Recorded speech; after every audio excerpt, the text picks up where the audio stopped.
Magandang gabi, pambungad sa ating newscast. Hindi pa rin tiwala ang ilang senador sa ilang miyembro ng Kamara sa usapin ng charter change, dahilan kaya tuloy pa rin ang bangayan ng mga mambabatas. Dahil dyan, nakialam na ang mga nagdaang pamunuan ng Kongreso upang maplansya ang gusot, ang payo ng mga former Senate President. Alamin sa Balitang A to Z ni Ian Maghanoy. Ilag pa ring umupo ang ilang miyembro ng Senado kasama ang Kamara upang mapag-usapan ang pag-amyenda ng 1987 Constitution, partikular ang joint venture na nais ng mababang kapulungan. Ang problema raw kasi kung mapag-usapan ng dalawang kapulungan ang tsa-tsa. Nauso itong mga loyalty,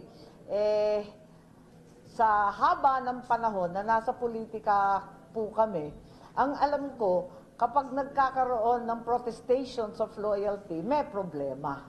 Pero ang ilang miyembro ng Kamara, iginigiit pa rin ang tsa-tsa kahit na malinaw namang tutol ang Senado dito. Let's move forward. Let's talk about charter change. Let's help the country progress, move forward.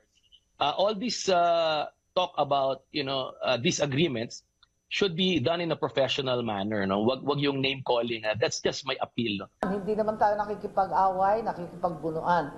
Giit pa ni Villafuerte, hindi naman lugi ang Senado laban sa Kamara kung sakaling maitulak ang joint venture. Fear ng mga senators pag jointly raw ay outvoted sila. That's not true. They are national leaders. Karen, they are 24 senators. If one senator has 8 allies, that's 184 already plus 24. They have the majority. They have bailiwicks. Most senators have bailiwicks. Sa gitna ng bangayang ito, siniguro ng Senadong tuloy pa rin ang investigasyon sa irregularidad ng People's Initiative o PI. Katunayan, ipinatawag na ang isang attorney Anthony Abad na itinuturong nakipag-ugnayan kay House Speaker Martin Romualdez para mangalap ng pirma sa PI. Nakalista sila doon, ang klaro-klaro sa lahat ng mga tinex nila na sila ay COS or Office of the Speaker or House of Representatives employees. Hindi ko pa nga sinasampina dahil nga gusto ko may manatili pang kortesiya kahit ina-abolish na ang Senado. Respect should be mutual. We're a co-equal branch. Dapat hindi kami tawagan or accused of things na niloko na ganyan. Mali po yun. Dahil sa mga problemang ito, nakialam na ang mga nagdaang liderato ng Senado. Ang payo ni former Senate President Franklin Drilon, i-practice ang interparliamentary courtesy nang sa gayon ay magampanan ng parehong kapulungan ang kanilang tungkulin. Ang interparliamentary courtesy ay ang tradisyon ng paggagalangan sa pagitan ng mga senador at mga kongresista. Sa ilalim ng tradisyong ito ay hindi pinapayagang manghimasok ang parehong kapulungan sa affairs ng isa't isa. Pero ang payong yan tila wa-epek sa ilang senador.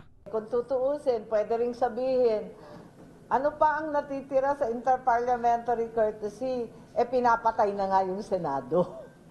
Mawala naman yung interparliamentary courtesy. Bakit ko i-impose yung ceasefire ko sa kanila? Or kung magsabi sila ng ceasefire, totoong ceasefire. Basta sa amin lang. We really walk the talk. Pag sinabi namin ceasefire, ceasefire.